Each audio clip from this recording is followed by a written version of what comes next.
everyone, today we're going to talk about self-plagiarism, but before we move further, let me quickly introduce myself. My name is Forum Gosai. I am a student at Drum College.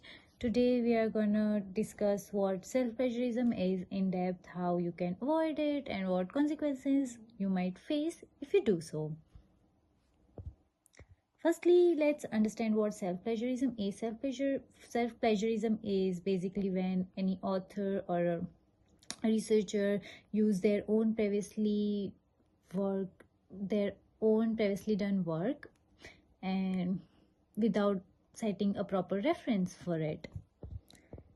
So there are numerous types of self-plagiarism. First is verbatim, where an author uses or copy paste complete passages from their previous work. Next up, we have mosaic plagiarism, in which they take different phrases and ideas and mix and match and form a new one without proper attribution to the previous work. Unacknowledged reuse is another form of self-plagiarism, in which they take a significant portion of their work.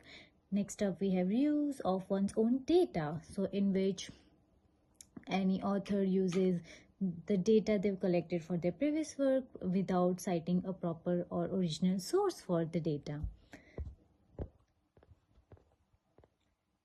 Next up, we have why people do self-plagiarize. Firstly, it's to save time, put as less efforts as they can, so they do self-plagiarize using their own previous work.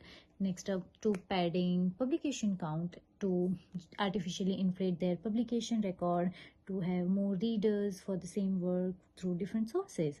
Another one is lack of originality. So when any author or anyone doesn't have very new or unique content, or for different publications they use the same ones that they've used previously.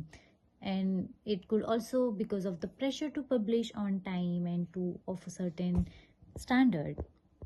Next up, consequences of self-plagiarism, in which there could be academic integrity or reputational damage, editorial rejections, or even potential legal issues that they might have to face. And how anyone can identify whether a piece of work or a manuscript is self-plagiarized or not.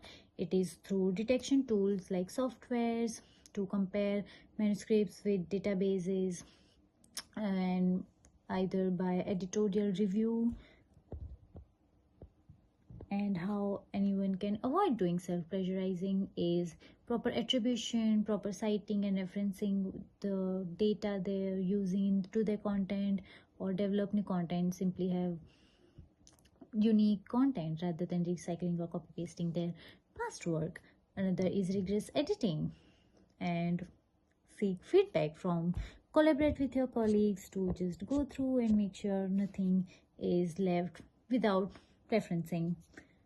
And to conclude, self-plagiarism is a very complex ethical issue that researchers must navigate carefully, because they might end up having potential consequences, and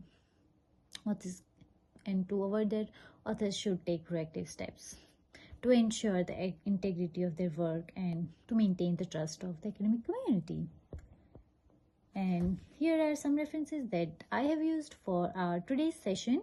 Thank you for spending your time. I hope you all understood what self-plagiarism is and enjoyed this session. So, bye.